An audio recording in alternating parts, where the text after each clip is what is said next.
दुनिया इस वक्त एक ऐसे खतरे का सामना कर रही है जिसका असर हर किसी पर पड़ना तो तय है। रूस और यूक्रेन के बीच 8 दिन से जंग जारी है और इस लड़ाई के कारण कच्चे तेल की कीमतें लगातार बढ़ रही हैं। भारत के लिए ये एक बुरी खबर है क्योंकि चुनाव के कारण हमारे यहाँ आप जानते हैं ये पिछले 3 महीने से पेट्रोल और डीजल मतलब एक तरीके से तेल के दाम है वो नहीं बढ़ाए गए हैं। लेकिन अब तो चुनाव खत्म होने में 4 दिन बाकी हैं। जी 7 मार्च को उत्तर प्रदेश में 7वें और आखिरी चरण के लिए वोट डाल दिए जाएंगे। यानी ये समझ लीजिए आप कि भारत में महंगाई से मोहलत के भी अब बस सिर्फ 4 दिन ही बाकी हैं। 7 तारीख को आखिरी चरण का मतदान होते ही जानकारों के मुताबिक पेट्रोल और डीजल के दाम बढ़ना तय। तो अब सवाल यह है कि 3 महीने से जो दाम बढ़े नहीं वो कच्चे तेल की महंगाई के कारण अब कितना ऊपर जाएंगे और उसकी वजह से महंगाई और कितनी बढ़ेगी। यानी भारत पर महंगाई का डबल अटैक होने वाला है और आम लोगों पर महंगाई के इस हमले का काउंटडाउन शुरू हो चुका है। तो चेरनीहिव इस काले धुएं की चपेट में आ चुका है। इस धुएं की वजह है शहर के तेल डिपो पर हुआ मिसाइल अटैक। करीब 3000 क्यूबिक मीटर डीजल ईंधन की क्षमता वाले इस तेल डिपो पर मिसाइल गिरते ही भयानक आग लग गई। लेकिन तेल की ये आग सिर्फ यूक्रेन तक नहीं रुकेगी। रूस और यूक्रेन की जंग के कारण दुनिया भर में कच्चे तेल के दाम में आग लग चुकी है। अंतर्राष्ट्रीय बाजार में कच्चे तेल की कीमत पिछले 9 साल के उच्चतम स्तर पर पहुंच चुकी है। सिर्फ 10 दिनों में कच्चा तेल 22% महंगा हो चुका है। 22 फरवरी यानी युद्ध शुरू होने से पहले कच्चा तेल करीब $97 प्रति बैरल था। 3 मार्च को ये बढ़कर $118 प्रति बैरल हो चुका है, यानी 10 दिनों में लगभग $21 का उछाल। कच्चे तेल की कीमतों में आए इस उछाल का सबसे ज्यादा असर भारत पर दिखने वाला है। आपको समझाते हैं कि कैसे कच्चे तेल के कारण हिंदुस्तान पर महंगाई का डबल अटैक होने वाला है। अंतर्राष्ट्रीय बाजार में कच्चे तेल की कीमत $1 बढ़ने से भारत में पेट्रोल डीजल की कीमत 50 से 60 पैसे बढ़ जाती है। यानी अगर युद्ध शुरू होने के बाद से दुनिया में कच्चे तेल की कीमत $21 बढ़ चुकी है, इसका मतलब ये हुआ कि भारत में पेट्रोल करीब 13 रुपए महंगा हो जाना चाहिए। यानी कच्चे तेल की अंतर्राष्ट्रीय कीमत के हिसाब से आज की तारीख में दिल्ली में पेट्रोल 108 रुपए लीटर मिलना चाहिए, लेकिन मिल रहा है 95 रुपए लीटर। ऐसा इसीलिए क्योंकि भारत के 5 राज्यों के अभी विधानसभा चुनाव चल रहे हैं। जनता महंगाई का शोर न मचाए और वोट पर उसका असर न पड़े, इसलिए पिछले 3 महीनों से भारत में पेट्रोल डीजल की महंगाई का मीटर रुका हुआ है। लेकिन अब तैयार हो जाइए, 7 तारीख को आखिरी चरण का मतदान है और उसके पूरे होने के साथ ही पेट्रोल डीजल के दाम पर लगा ब्रेक हटा लिया जाएगा। फिर भारत पर होगा महंगाई का डबल अटैक। एक तो इतने दिनों से दाम न बढ़ने की वसूली और दूसरा यूक्रेन में चल रहे युद्ध का असर। इसे ऐसे समझिए, दिसंबर में जब से पेट्रोल डीजल के दाम बढ़ने बंद हुए उस वक्त कच्चे तेल की कीमत करीब $83 प्रति बैरल थी। अब युद्ध के कारण ये $118 प्रति बैरल पर पहुंच गई है, यानी $35 का उछाल। और अगर $1 से 50-60 पैसे बढ़ते हैं तो कच्चा तेल $35 महंगा होने का मतलब है कि भारत में पेट्रोल डीजल के दाम 21 रुपए तक बढ़ सकते हैं। जिसका मतलब ये हुआ कि दिल्ली में पेट्रोल 95 रुपए से बढ़कर 116 रुपए लीटर तक जा सकता है। हिंदुस्तान में पेट्रोल डीजल के दाम बढ़ेंगे और महंगाई यानी इन्फ्लेशन इंडिया में काफी बढ़ सकती है। जब इन्फ्लेशन इंडिया में बढ़ेगी तो बढ़ती हुई इन्फ्लेशन के कारण जीडीपी ग्रोथ कम होगी। जीडीपी ग्रोथ कम होगी तो इसका मतलब है नौकरियां कम होंगी, अनएम्प्लॉयमेंट बढ़ेगी।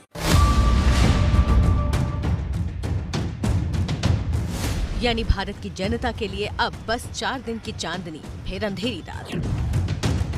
4 दिन इसीलिए क्योंकि 4 दिन बाद चुनाव खत्म हो जाएंगे। फिर जैसे ही पेट्रोल डीजल के दाम बढ़ेंगे वैसे ही महंगाई का चौतरफा अटैक शुरू हो जाएगा। आप ये मान के चलिए कि अभी चुनावों के बाद पेट्रोल और डीजल के प्राइसेस बढ़ने ही बढ़ने हैं। जब पेट्रोल और डीजल के प्राइस बढ़ेंगे तो भाड़ा भी बढ़ेगा, मालों का, सब्जी, खाद्यान्न, ये सब। अब पब्लिक को 2-3 महीने 4 महीने महंगाई को झेलने के लिए तैयार रहना पड़ेगा। इसी को ध्यान में रखते हुए सीहोर में किसानी करने वाले MS मेवाड़ा ने अपनी तैयारियां शुरू कर दी हैं। डीजल के दाम बढ़ने के डर से उन्होंने पहले से ही अपनी जरूरत का डीजल इकट्ठा करना शुरू कर दिया है। अभी यूक्रेन में और रूस में युद्ध चल रहा है और भारत में तो इतना डीजल पेट्रोल पैदा होता नहीं है। वहीं पेट्रोल होता, अभी डीजल होता है। अब ये हमारी गेहूँ चने की फसल कटने वाली, अगर ऐसे युद्ध चलता रहा और वहाँ टैंकों में टैंकों में आग लगा दी पेट्रोल डीजल के यूक्रेन में, तो रेट बढ़ेगा तो असर हम पे पड़ेगा। तो क्यों नहीं अपन अपना स्टॉक करके रख ले। अभी गेहूँ चने की फसलें काटेंगे हम, ट्रैक्टर हमारी हार्वेस्टर कहाँ से चलाएंगे हम। चुनावी राज्य उत्तर प्रदेश में भी महंगाई बढ़ने की आशंका का असर दिखने लगा है। बाराबंकी के मंजीठा गांव के किसान शेषनाथ की सरसों की फसल तैयार है। उनका कहना है कि खाद और कीटनाशक की महंगाई की मार वो पहले से ही झेल रहे हैं। अब डीजल के दाम बढ़ने का डर सता रहा है। डीजल भी महंगा है भैया, खाद भी महंगी है, इसलिए तो महंगा तो सब चीज़ है भैया। डीजल, खाद, बीज, कीटनाशक मिला के लगभग 7,000 रुपये लागत आई। तो एक तरफ चुनाव के बाद पेट्रोल डीजल के दाम बढ़ने के कारण होने वाली महंगाई और दूसरी तरफ रूस यूक्रेन में चल रही जंग के कारण बढ़ रही महंगाई आम आदमी की कमर तोड़ने वाली है। बरेली में व्यापारियों का कहना है कि महंगाई पर महायुद्ध का असर तो अभी से ही दिखने लगा है। रिफाइंड लगभग सर पिछले 15 दिनों में 400 रुपये टीन बढ़ चुका है और अभी उम्मीद यही जताई जा रही है कि अगर ये युद्ध ऐसे ही चलता रहा तो कम से कम 300-400 रुपये और बढ़ सकता है। रिफाइंड की बात करूं तो पिछले 15 से 20 दिन में अप्रोक्सीमेटली जो पैकेट 140 रुपये का 1 लीटर का था, आज वही पैकेट 165 रुपीस पर लीटर है। खाने का तेल भारत में पहले से ही महंगा चल रहा है। अब रूस यूक्रेन की लड़ाई के कारण रिफाइंड ऑयल के दाम और तेजी से बढ़ रहे हैं। इसकी एक वजह यह है कि यूक्रेन दुनिया भर में सनफ्लावर ऑयल का सबसे बड़ा उत्पादक और निर्यातक है। युद्ध शुरू होने के बाद से निर्यात रुक गया है और इसका असर हर शहर में दिखना शुरू हो गया है। युद्ध भले ही यूक्रेन और रशिया के बीच में चल रहा हो, लेकिन इसका सीधा असर भारतीय बाजारों में देखने को मिल रहा है। बीते कुछ दिनों की बात करें तो खाद्य तेलों के दामों में बढ़ोतरी दर्ज की गई है। अगर खास तौर पे सूरजमुखी के तेलों के दामों में बात करें तो 15 से 20 रुपये प्रति लीटर कीमतों में उछाल आया। ऐसा इसलिए क्योंकि हम बड़े पैमाने पे यूक्रेन और रशिया से सूरजमुखी का तेल आयात करते हैं। सनफ्लावर और पाम ऑयल जो बाहर से इंपोर्ट हो रहा है, मेन वो ग्राउंडनट ऑयल तो हमारे यहाँ के ही है, तो उसमें कुछ इतना ज़्यादा नहीं बढ़ रहा है। लेकिन जो बाहर के रेट, बाहर से जो इंपोर्ट हो रहा है ऑयल, वो रेट सबसे ज़्यादा है। सनफ्लावर ऑयल अभी समझो अभी 2,500 रुपये का डब्बा है और 3,000 साढ़े 3,000 रुपया हो जाएगा। तो ग्राउंडनट ऑयल जो 2,500 में मिलेगा तो पहले वो ले लेंगे ना।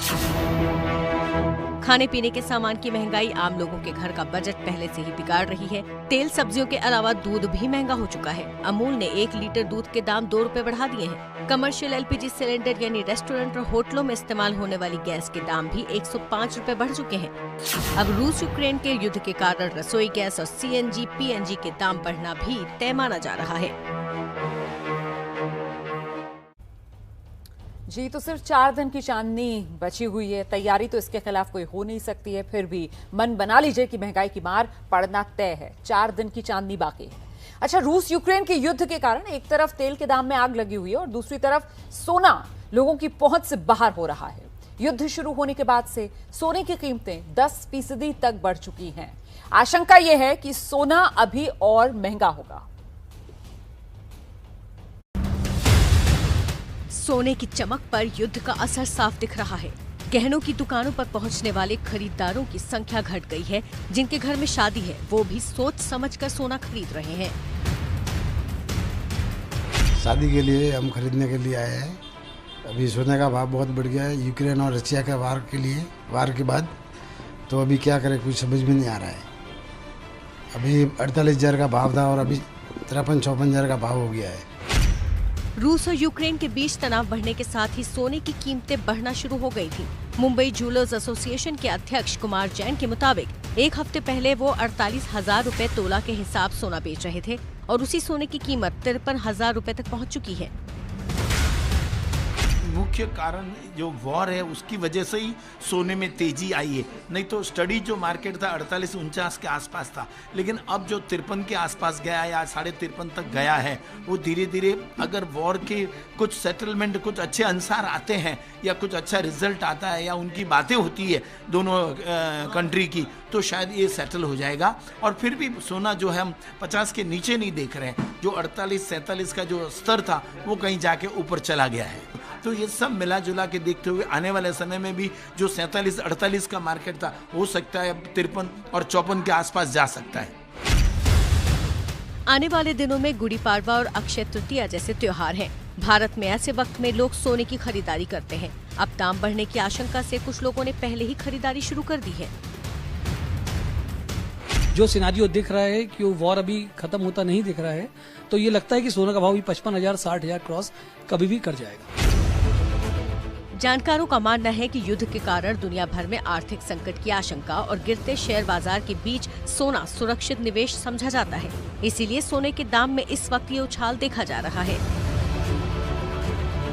घंटी बचाओ में आगे बढ़े उससे पहले एक बड़ी खबर जान लीजिए आप। यूक्रेन की राजधानी कीव में एक बार फिर से जोरदार धमाका हुआ है। रिहायशी इलाका है कीव का, वहीं पर यह हमला हुआ है जिसके बाद इमारत में आग लग गई है। आइए जरा तस्वीरें भी आपको दिखा देते हैं।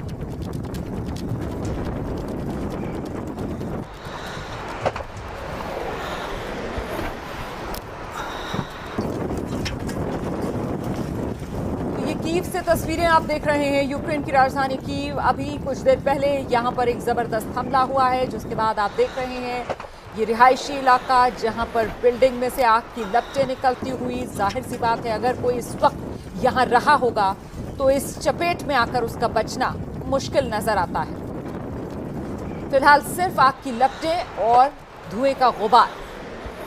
ये कीव की तस्वीरें आप देख रहे हैं।